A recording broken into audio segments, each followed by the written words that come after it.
Hey now, the old hot sauce supply is starting to dwindle, so it's time to make some more. Now today I'm going to be making just a green jalapeno hot sauce, something really nice and clean, just some nice heat. Hopefully it'll taste really nice and fresh and have a really good color. Now I'm going to be using my Instant Pot processing and then sous vide finish method, but this recipe can certainly be adapted if you want to use your oven and a pressure canner or perhaps even the boiling water method. But anyway, come along for the ride.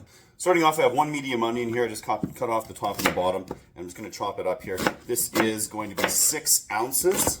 Then I have 5 ounces of fresh peeled garlic. I'm just cutting off the nibs here, and then I'm going to split them in half.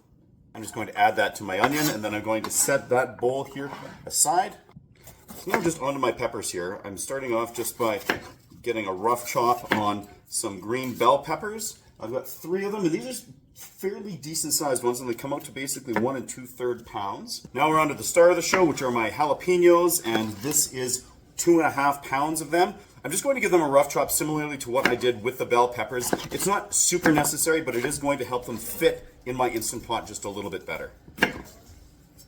Oh, the chicken's out back. We're going to have fun with all these leftover pepper parts. And here we are with our peppers all chopped up. You can see I left everything in those jalapenos. If you're wanting to make something a little bit more mild, I don't know why you would, but if you wanted to, you could clean out the seeds. I'm not worried about this little bit of pit that's going on in there. It's all going to get blitzed up anyway. All right, so using my Instant Pot here, I have this on the saute setting. I did add just about a teaspoon of olive oil here because what I want to do is just saute the onions and the garlic, which is why I kept them separate. And while this is cooking, I'm going to add a teaspoon of kosher salt and a tablespoon of cracked black pepper. So the goal here is not to fully cook this veg here, but rather just to get a little bit of color on it. I don't want to darken it up too much. We're looking to bring out a little bit of sweetness from those onions and get some nice color on that garlic.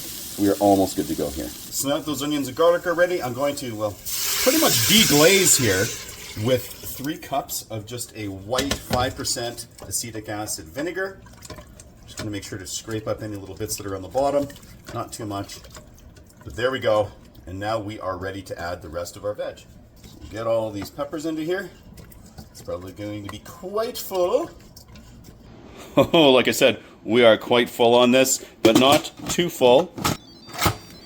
So now I'm just going to get that lid on there, and we're going to go on manual, and I'm going to get this down to 5 minutes here, and we're going to let it go.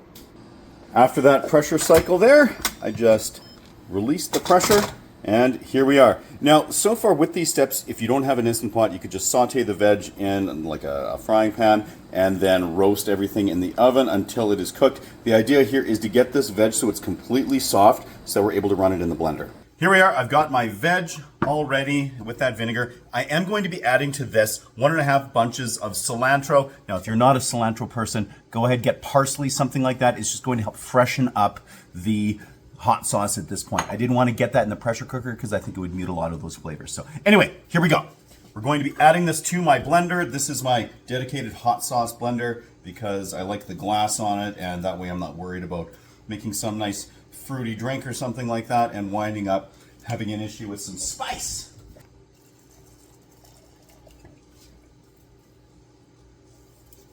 Now I'm going to be doing this in multiple batches. I don't want to fill it too full. I only took the peppers and some of that vinegar liquid there to that point, and this is always a little nerve-wracking because there's the potential when it's hot. If I was a little bit more patient and let it cool down, it wouldn't be as much of an issue. But when it's hot, there's always the possibility this might try to pop out. You can see that in a couple of my other little hot sauce videos. So I'm just going to pulse this here a bit.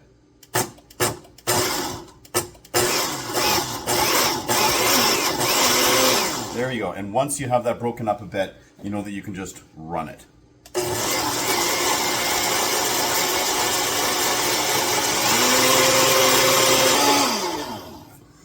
Now, there we are. I've got round 1 done here. And the trick was to get this blended up until I couldn't see any other little chunks of cilantro kicking around in here. And then resist the urge to try to taste this at this point, because your ratio will be all off. The amount of liquid that you've got in here, which veg you happen to scoop out, how much cilantro or again parsley that you've got in here, it'll all be off. Don't worry about it at this point.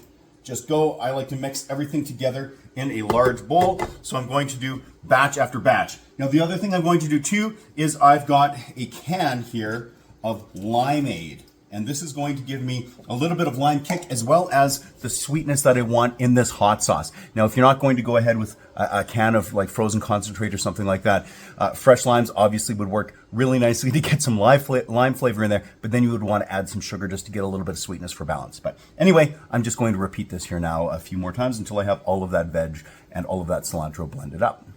There we are, final batch complete. So I'm just going to get everything into this bowl here and mix it up. And now I'll just use a whisk just to mix this all up. And then we get to taste test. All right, what do we think here? Because the beauty of this is now you can adjust things if you need to. We are definitely getting some sweetness out of that limeade. Some lime flavor is in there. Lots of jalapeno, not incredibly spicy. It's like a nice medium heat, which is perfect. Going to be really versatile in that sense. Getting a little bit of that garlic, a little bit of the onions, and well, I mean, that's pretty much everything that's in there.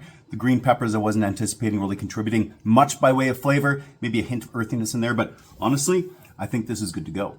So I did taste this a couple more times and I thought I wanted that acidity just a little bit higher, so I added another half cup of that white vinegar to it. And in tasting it, I think that just that little bit extra of that vinegar just kind of makes those flavors pop a little bit better, has the balance more where I want it. So now we are ready to package. So I'm just prepping my jars here. I'm going with 250 ml mason jars. Now I am spraying them down with some of my Star San sanitizer because I use that in home brewing and my kombucha making and all that. I really love this because it's non-toxic. You can't taste it, you can't smell it, nothing like that. Now, one thing that you would do if you don't have a sanitizing solution like this, I'd recommend maybe using the old boiling water method or perhaps tossing them in your dishwasher just to sterilize them. Just starting off with a clean slate before we add anything to this and pasteurize.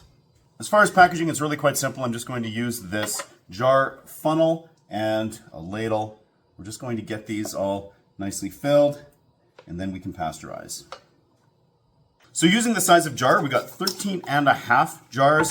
So I'm just getting lids on all of these. This is my little half jar. This one is just going to wind up hitting the fridge and I'll use it up in the next couple of days. But these other ones we're going to pasteurize. So let's get them all lidded up.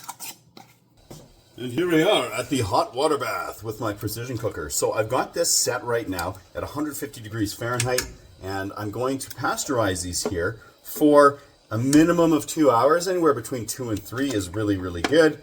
Now, if you don't have a precision cooker, you could certainly do this how you would prepare and can other items. So whether that's using a pressure canner or, I mean, possibly the boiling water method. I haven't checked it out with hot sauces, but do your research because food safety is of the utmost importance. So just going to get these all stacked in here nicely. And we are at 150. Here we are. So I'm going to give these a couple of hours. One of the nice things of going with this sous vide pasteurization method here is that you don't wind up with quite the same loss in color as you do when you heat process at a much higher temperature. So that's one of the reasons that I like this. And again, going for this couple hours with pasteurization being a function of time and temperature, then we know that we are still good to have this sitting on the shelf. So we're almost at 2.5 hours here, which is more than enough time.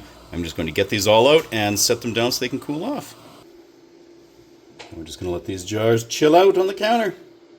Well, these sauces had a little chance to cool down and just sort of do their thing. And I actually had some of this last night, and I really do like this sauce. It is incredibly delicious. It's very, very fresh tasting, and I find that that happens when you take those herbs and you add them after that pressure cook phase, just before you go to process them with the precision cooker. And again, keeping that relatively low temperature allows some of those flavors to remain and to not change the way when they get really hit by high heat. So, lots of really nice jalapeno flavor coming through here. Nice kind of medium heat. I find jalapenos are always, at least around these parts, really hit or miss insofar as how much heat they're actually packing. This though is like really quite pleasant. It's the kind of sauce where I could probably devour an entire jar and not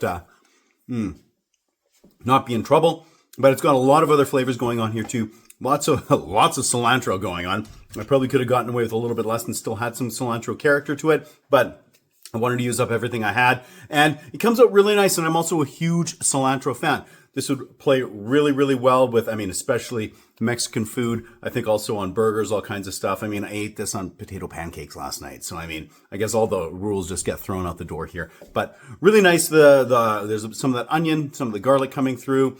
I think a little bit of earthiness from those green peppers. I mean, really because this was a relatively basic recipe, there was an opportunity for all of those ingredients really to shine. So really happy. Definitely one to keep on the list here. And I mean, that nice fresh green color is still there. So it's just also very visually appealing. So I love it. So anyway, if you have a chance, try it and let me know what you think. And until next time, keep your sauces at 11.